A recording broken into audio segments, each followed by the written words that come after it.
Welcome to Gunfighter Life, the podcast where we talk about guns and gunfighting the right way, with God at the center, Judeo-Christian values, and real-world first-hand experience. I am humbled and blessed to serve you today as host. I'll forego the lengthy bio other than to say I am a servant of God and have been blessed to be a professional gunfighter for most of my adult life.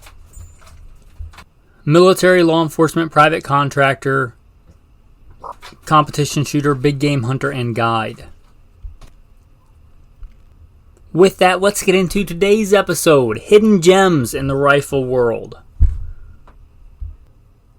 Now, Mauser is a known name in the industry. It's a legendary name. It's one of the greats. But mostly when you think of Mauser, you think of the Mauser 98, which is a phenomenal rifle, but doesn't really fit what we're talking about here today as a hidden gem.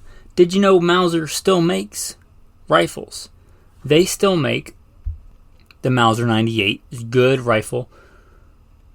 They also make what we're going to talk about here in this episode, the Mauser 18, kind of a hidden gem. Not a lot of people, I think, when they're considering their next hunting rifle, do they consider a Mauser 18? They might consider, a Remington 700 or a Winchester Model 70 or a Tikka. But where's the love for the Mauser 18? If you want kind of that German name, that German heritage that Mauser brings to the table, if you want something a little bit different, that Mauser 18 is a really cool option. It's especially cool if you want it in some, let's say, less popular here in America calibers, right? Because we're not the only ones that come up with good calibers. Long before there was the 6.5 Creedmoor, there was a round that I really, really like, the 6.5 by 55 Swede. And if you look at modern loadings in that, not like the classic loadings from the 1800s, and yes, it was around in the 1800s, what you can load that to with modern bullets and modern pressures and modern rifles, I'm just going to go ahead and say it, for most practical hunting purposes at reasonable ranges, it's better than a 6.5 Creedmoor. Nothing wrong with the 6.5 Creedmoor. I like 6.5 Creedmoor. I have hunted quite a bit with a 6.5 Creedmoor. It took me a long time to warm up to it, but for everything that offers, the 6.5 by 55 Swede is a great legendary cartridge. And again, if you just want one of the other cartridges that are popular in other places, not just here in America, let me list some of these cartridges that they have on their website. The 6.5 by 55 Swede, the 7 by 57, just awesome. I've done a whole podcast on just that cartridge. What a good, well-balanced cartridge. The 8 by 57, the 9 by 62. The 9 by 62 is like the big bore German African hunting cartridge. So if you're looking for a big bore rifle, you might consider that M18. It's also offered in some more traditional loadings like 223, 243, 270, 6.5 PRC, 6.5 Creedmoor, 30-06, 300 Win Mag, 7mm Rem Mag. So it's got the classics too. But if you want some of that European flair on a good name in rifles, that Mauser 18, I think it certainly fits the bill as a hidden gem. One really cool feature of this rifle before I move off of it is that it has a kind of hidden compartment in the buttstock, which is something I like to do on my rifles, but a lot of times I have to make those. The Mauser comes with that, with two little tabs that you push in, and you can hold, let's say, a bore snake in there, or whatever other tools you want to hold in there. I'm a big fan of having one spare round of ammunition in there, just in case. But that Mauser 18 comes like that, with that compartment. That's pretty cool to see that in a factory rifle. The next one I'm going to talk about, also European, also maybe not thought of so much, but if you're looking for a really nice, high-end, elegant, accurate, good, weather-resistant hunting rifle, the Benelli Lupo. The Benelli Lupo. I really strongly considered this for the Alaska rifle. As you know, by God's grace, hopefully my wife and I soon will be going to Alaska. It was in the running. It was up in the top And what really knocked it out was it's not controlled round feet, and I like controlled round feet.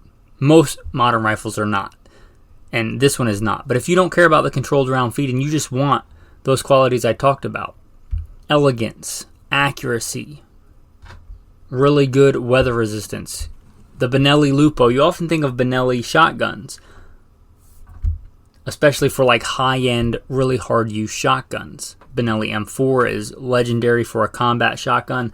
The Benelli M2s, Super Black Eagle, those are kind of legendary in the hunting world for good reason. They're awesome, they're robust, they're very, very forgiving of neglect and the elements and salt water and mud and all those things. Well, they take a lot of that technology and put it in the Benelli Lupo in a hunting rifle. And by the accounts that I've heard, it is crazy accurate. It's a phenomenally accurate gun, and there's a lot of accurate guns now out on the market. Heck, there are some budget rifles that are crazy accurate, like a Tikka. However, there's more to a rifle than just accuracy. There's the way that it points, the way that it fits. Unlike a lot of rifles, you can adjust the stock on this one from the factory, like a Benelli shotgun, which I really like and appreciate. If you know how a shotgun or a rifle is supposed to fit you, and come to the shoulder like it's jumping into your shoulder, like it wants to be there, instead of some awkward thing that's just mass-produced that may not fit you. If you want kind of that custom fit and that elegance, but still on a rugged system, that Benelli Lupo offers that. I think it's a phenomenal, phenomenal choice. It's got some of those same finishes that make it so weather-resistant in the shotguns. It's kind of unconventional looking. I think it looks pretty cool. It's not what I would call traditional, but it's a handsome looking rifle to me. You may think it's hideous. Beauty is in the eye of the beholder. But the Benelli Lupo, I don't think, gets the market share that it probably should for the quality that you get and the features that it brings to the table. Just being able to adjust the stock to fit you. I mean, how many other rifles do that out of the box? A lot of times you have to go get custom fit unless you know your measurements. I pretty much know my length of pull and what I want and whether I want cast or drop and how much. But a lot of people don't know that. And if you don't know that, this gives you the ability to mess around with that and see what works well for you. Again, to make that rifle feel like it wants to jump into your shoulder, like it wants to be there, like that's where its home is, instead of just something you're trying to make work. And that's really cool they include that in the stock. And again, by all accounts, it's very accurate. Comes with a threaded barrel, comes with very common chamberings. I was looking at one in 30-06. They also make it in the 6.5 Creedmoor, 308, 270. And it's, I think, really a hidden gem in the rifle world. Another hidden gem, Savage. Savage makes a lot of good rifles. They make a lot of really accurate rifles. In fact, I have never had or seen anybody have a Savage where I was not impressed with the accuracy. Not even just for the money. Like, just period. They're accurate rifles.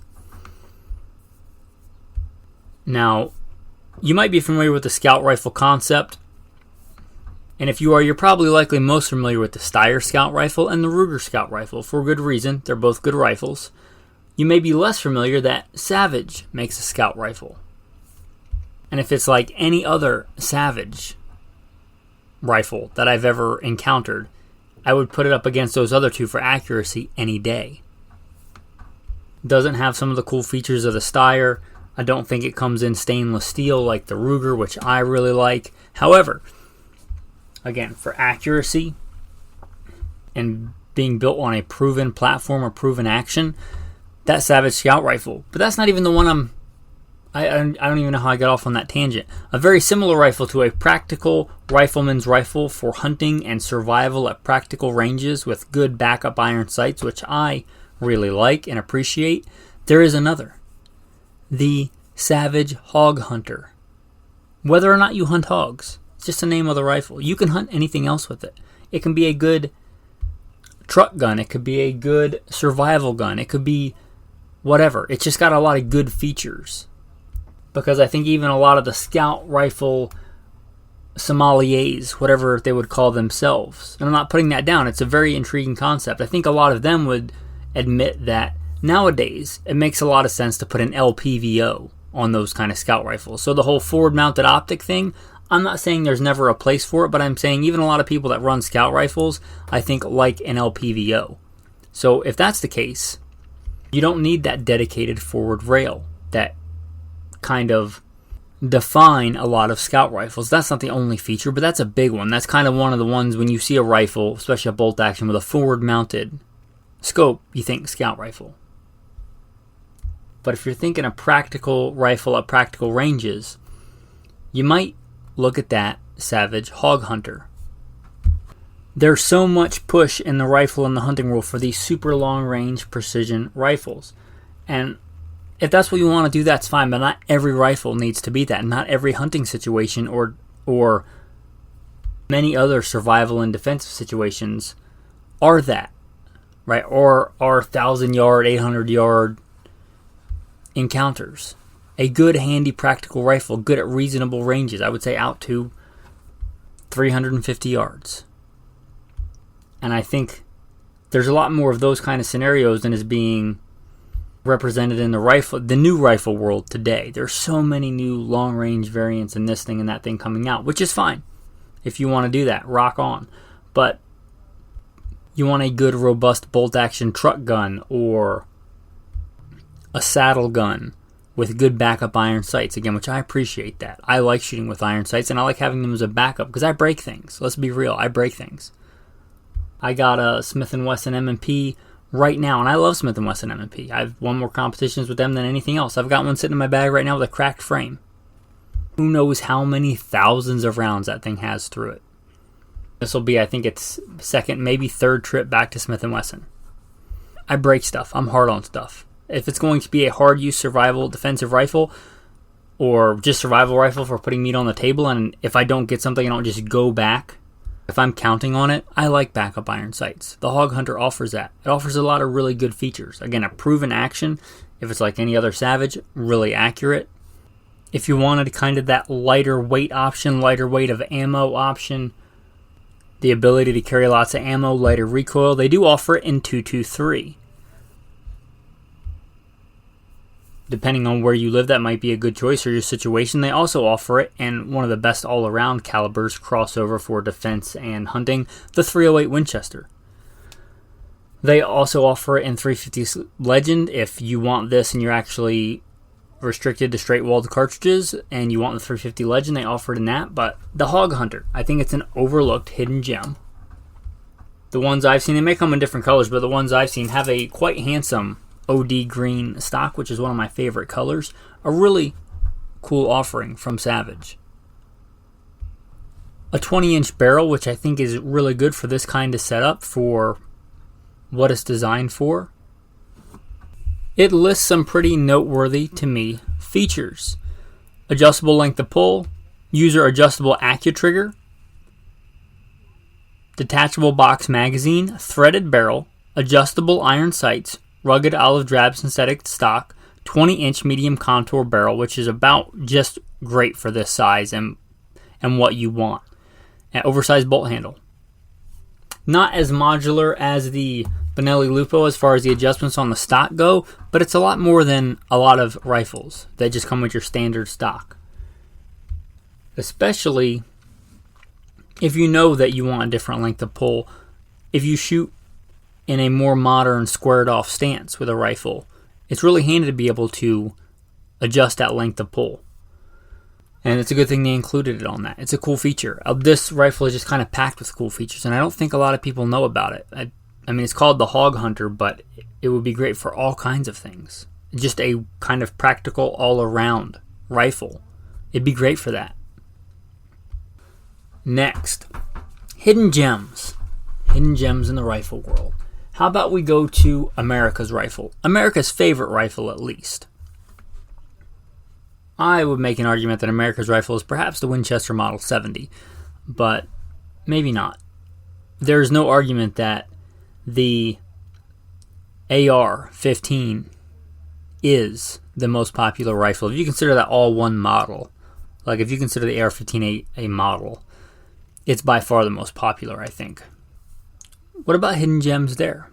Well, the one, it's so hidden that I even forgot about it. One of the listeners reached out to me and said, hey, what about BCM? And yeah, BCM makes a good gun, and I often don't even consider them or think about them.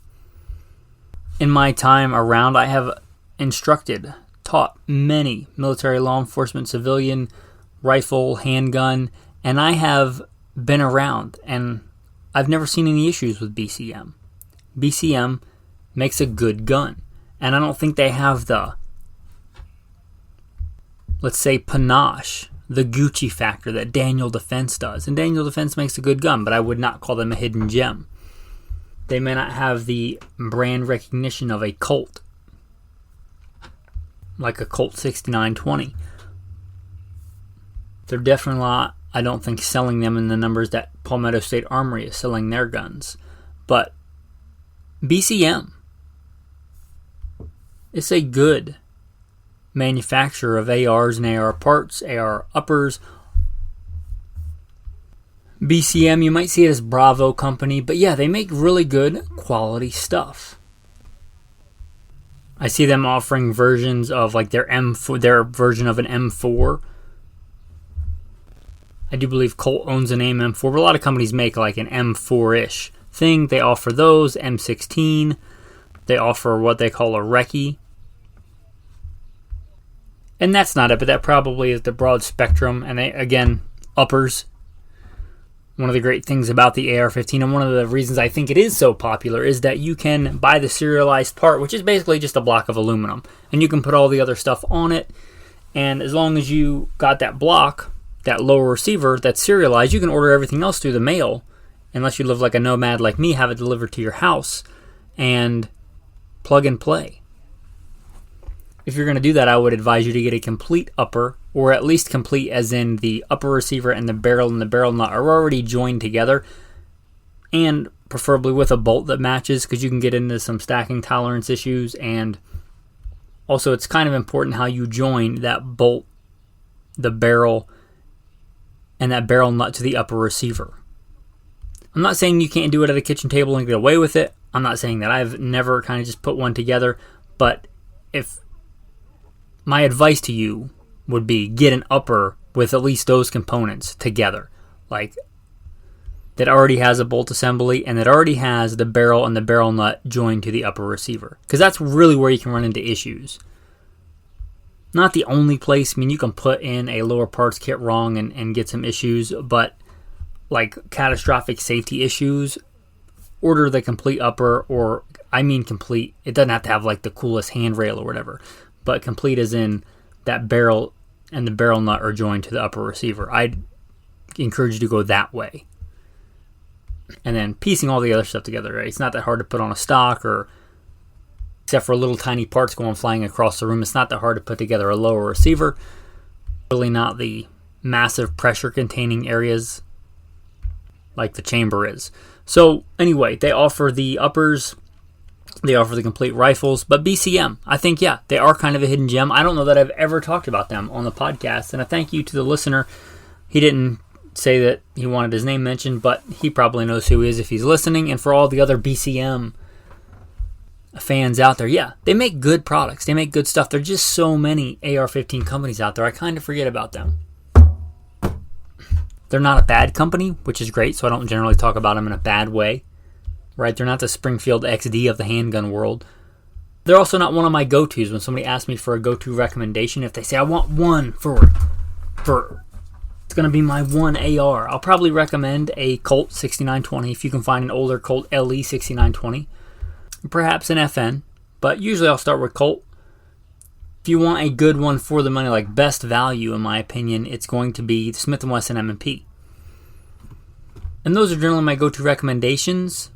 And if you want something else, then you probably know what you want. You're probably not asking me just for recommendations, so I don't often mention them.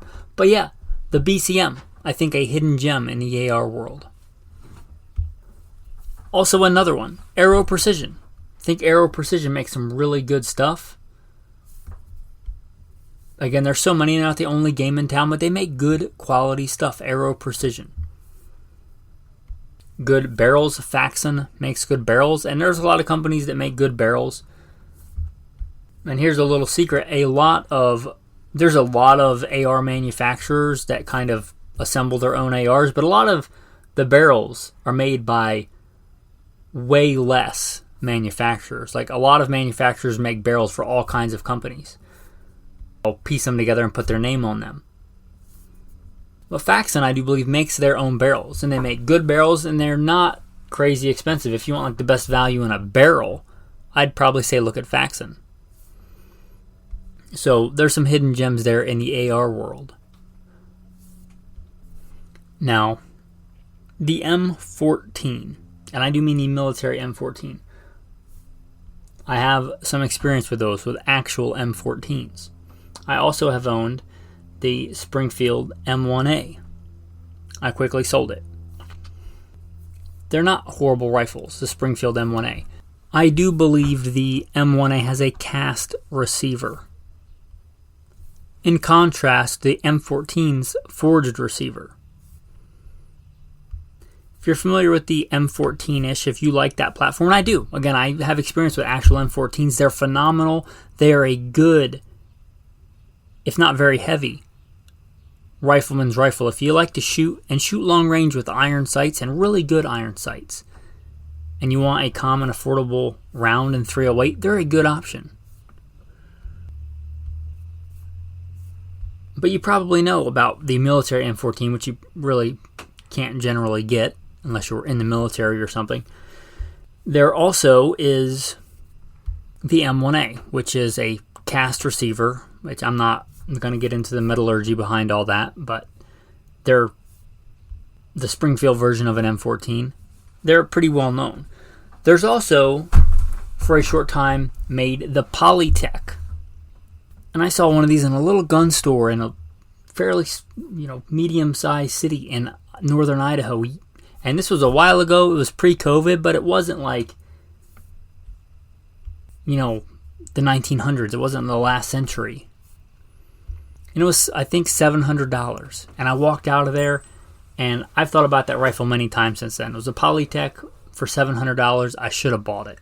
So, kind of a hidden gem in that M14-ish battle rifle kind of world. If you see a Polytech, I've never heard anything bad about them. I've never owned one, to be fair, and they're pretty rare, so I haven't run one. But I think they're definitely a hidden gem in that world. Also, if you're looking for something a little bit different and neither of those options kind of tickle your fancy, Beretta.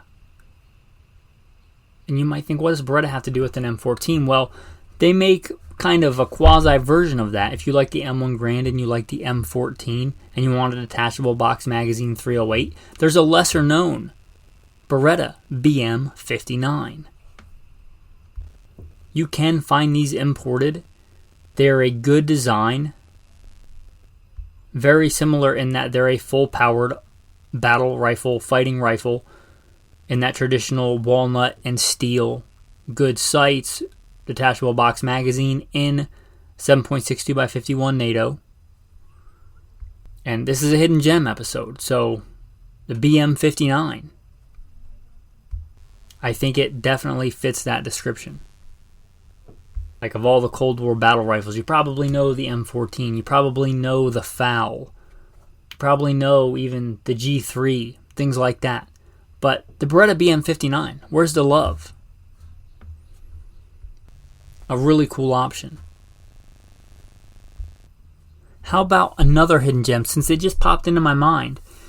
You're probably familiar, this is not a hidden gem, the SMLE, the Lee Enfield. The British battle rifles. They are legendary. They're smooth. There's a lot to love about those rifles. What's less to love is that old, I'm going to say, obsolescent, antiquated .303 British cartridge. It's a fine cartridge. It's definitely battle proven for sure over vast chunks of the whole globe. It's certainly taken many an animal. When the British Empire, when it was said that the sun never set on the British Empire. It's been all over the world. It's a fine cartridge, but not exactly modern. It's highly tapered. It's got that protruding rim. And if you're an avid shooter, it's not the easiest, most affordable round to come by. Which brings me to this hidden gem.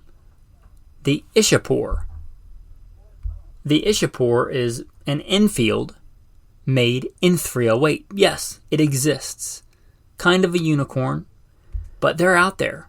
And they're not that expensive. They're not crazy expensive. I don't like talking about prices with inflation the way that it is. Maybe you'll listen to this next year and these prices will have gone up 50% or whatever. I don't see the future. I don't know.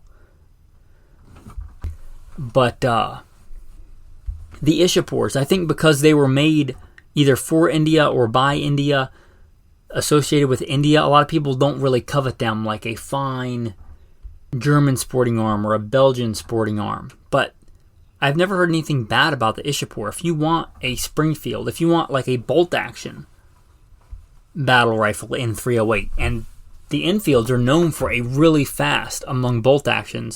It's got that it's got that cock on close feature, which makes it really fast. They're smooth actions.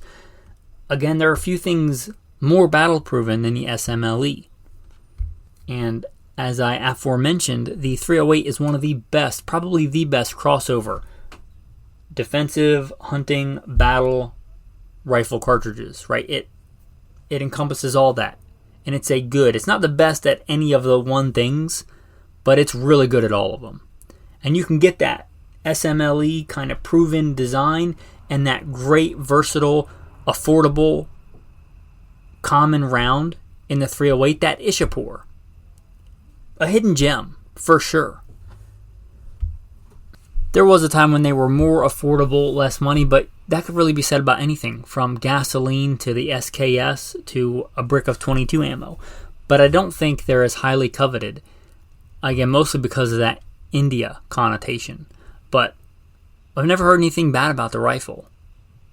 So if those features appeal to you, a big, full-size, good sights, good operating system, robust bolt action battlefield rifle in 308, you might look at that Ishapur. I think a hidden gem for sure. Now, I got one more for you, and it's a really good one. If you wanted a good all-around one rifle, you weren't planning on the end of the world being like Red Dawn, you weren't planning on peeing in any radiators, you weren't planning on engaging NATO or the Russians or the Chinese, whomever, on the Great Plains of Nebraska and Kansas to defend the nation. That wasn't what you were picturing for the end of the world. You wanted a good all-around rifle, mostly really good at its sporting purpose, at its hunting purpose, but was also semi-automatic and could lay down some firepower for a short duration to get you out of a sticky situation. Not sustained fire, right? You're not doing 30-round mag dumps. You're not doing speed reloads. But you want semi-automatic firepower. And you want a sleek, handy, good sporting carbine. Again, with those backup iron sights that I really like. And really good backup iron sights.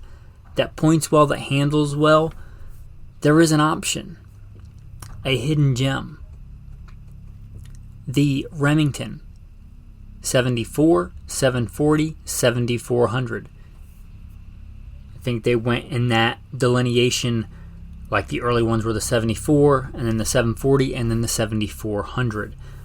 You might be familiar with the 7600 or the 760.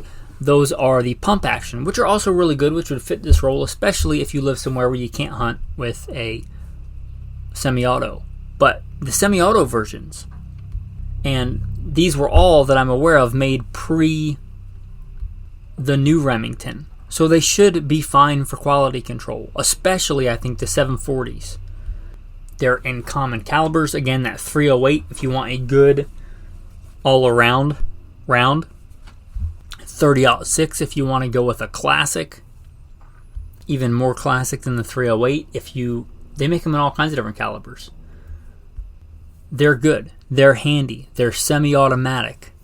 They have really good iron sights. They have really good scope mounting systems for them. They were designed for a sporting rifle.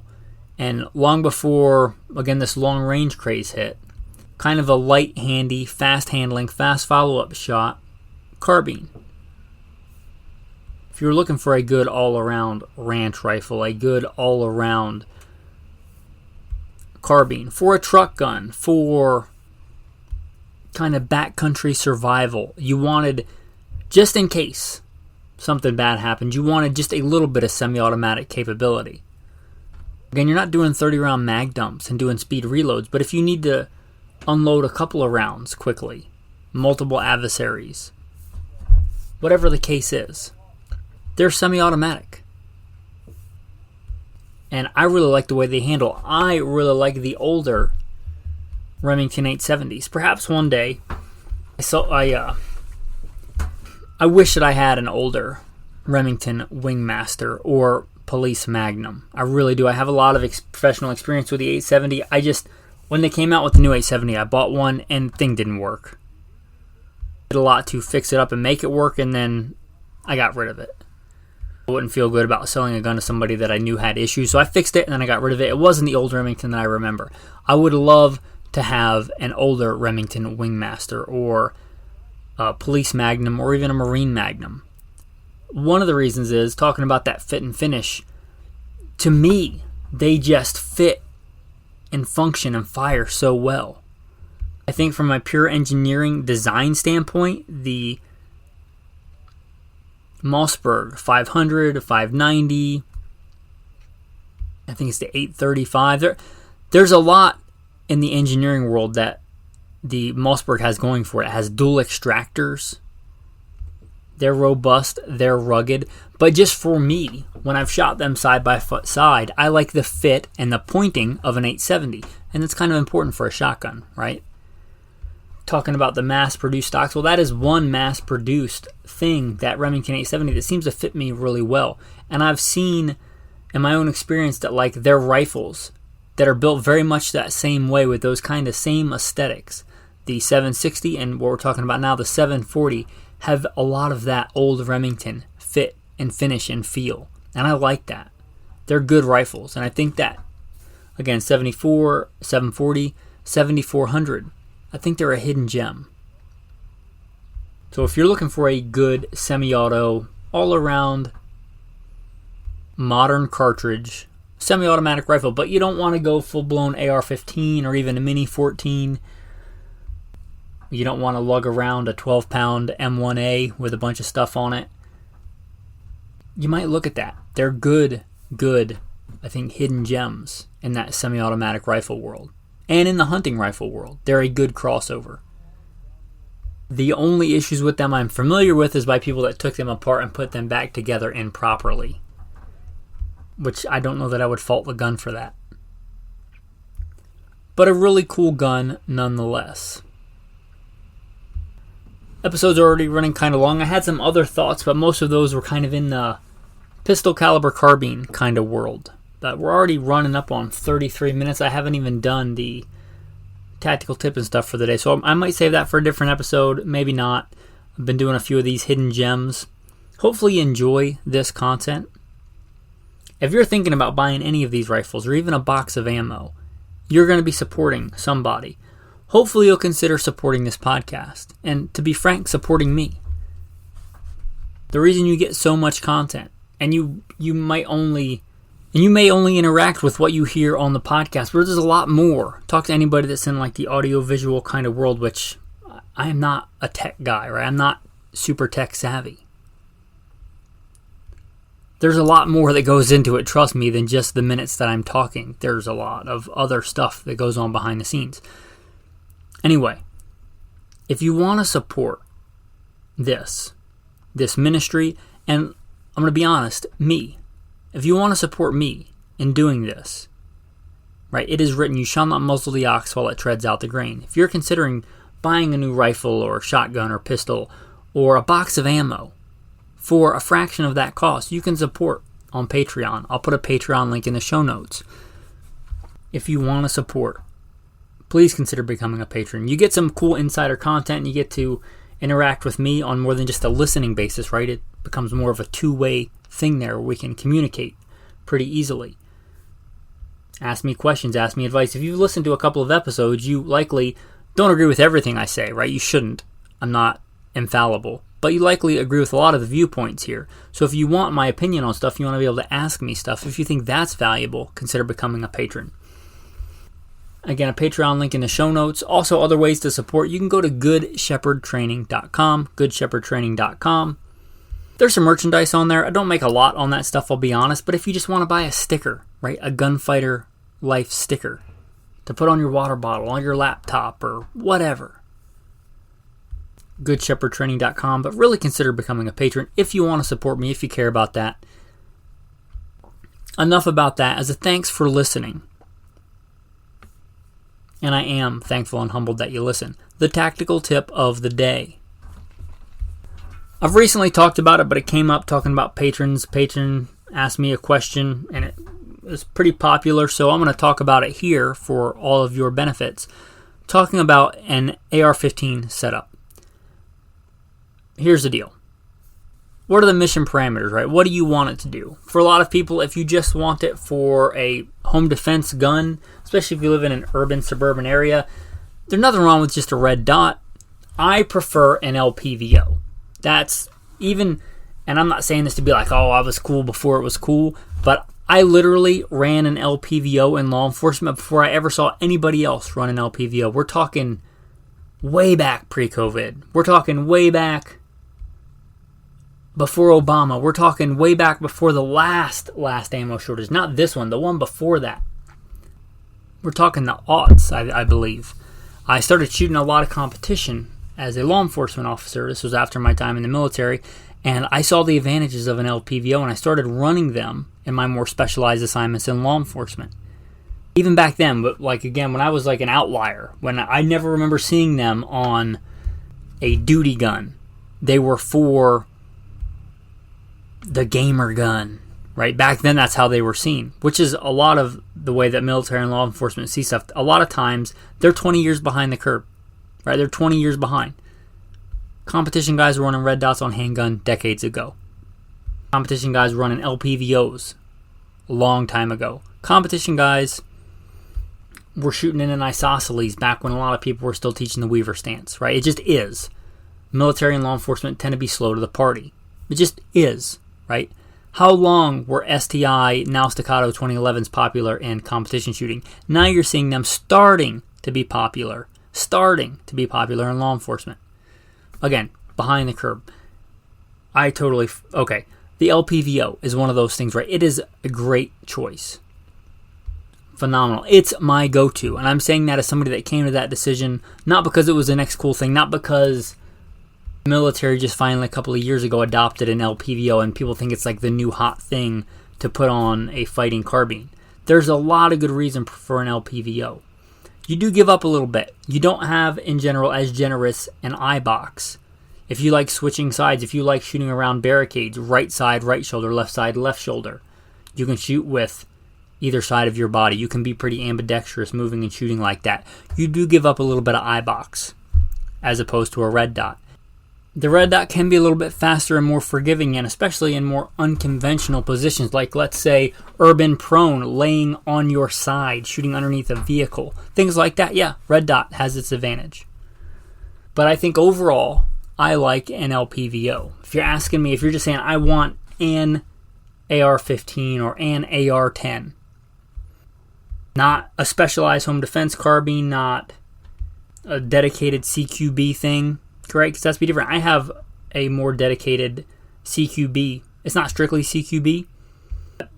When I was the commander of a tactical team, that was often one of the guns that I would take. Not always, but I have a very short AR setup with a red dot. But if you're asking for like one good setup for a go-to for most situations, AR-15, AR-10, modern fighting carbine, I like an LPVO.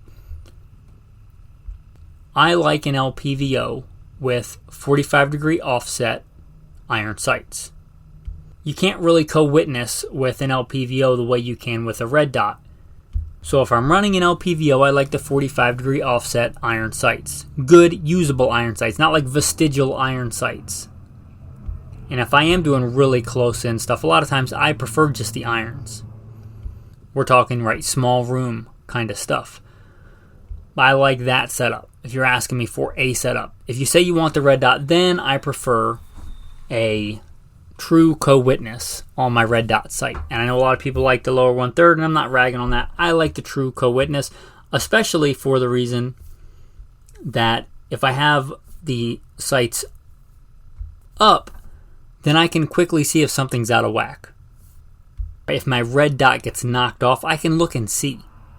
You should always confirm it, but I can pretty much get the red dot back zeroed by getting a good sight picture with a good peep sight and zeroing it back, because I like my red dot zeroed right on the very top center of my front sight post, right? If your iron sights are zeroed for the same distance and the same ammo that your red dot is zeroed, they should all be in line with a true co-witness. And if something's off, I should be able to tell. Maybe that's my iron sights, maybe that's my red dot, but it'll let me know something is wrong.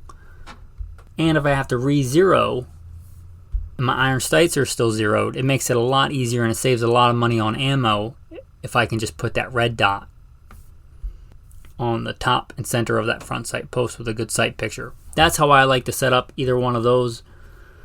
But that's your tactical tip of the day on setting up a fighting carbine, fighting rifle. Your tactical verse of the day is from Acts 16. Sirs, what must I do to be saved? So they said, believe on the Lord Jesus Christ, and you will be saved, you and your household. Comments. Do you need a savior? There's only one right answer to that question. Yes, you do need a savior. There is only one. All other religions are false garbage. I'm not one for pulling punches or mincing words here. Jesus is the only way. He says, no one comes to the Father except through me. I am the way. Not a way, the truth, and the life. Do you need a savior? Yes. Anything else is a wrong answer. How many saviors are there? Only one. Anything else is a wrong answer. You need Jesus. Whether you acknowledge it or not, whether you admit it or not, you need Jesus. You need a savior. You either have him or you need to have him. Those are your two categories. You're going to either live by him and through him, or you're going to die and perish without him. That's it. You think about that. Contemplate that. Those are the important things in life. Less so than what optic you put on your fighting rifle, or what the configuration is, or does the M14 M1A make sense for me in my life and my preparedness journey right now, right? How about the important parts of the journey? Sirs, what must I do to be saved? So he said, believe on the Lord Jesus Christ, and you will be saved, you and your household. And if you're not familiar with that story in Acts, shortly after that, he and his household did and were baptized. Thanks for listening, and have a blessed day.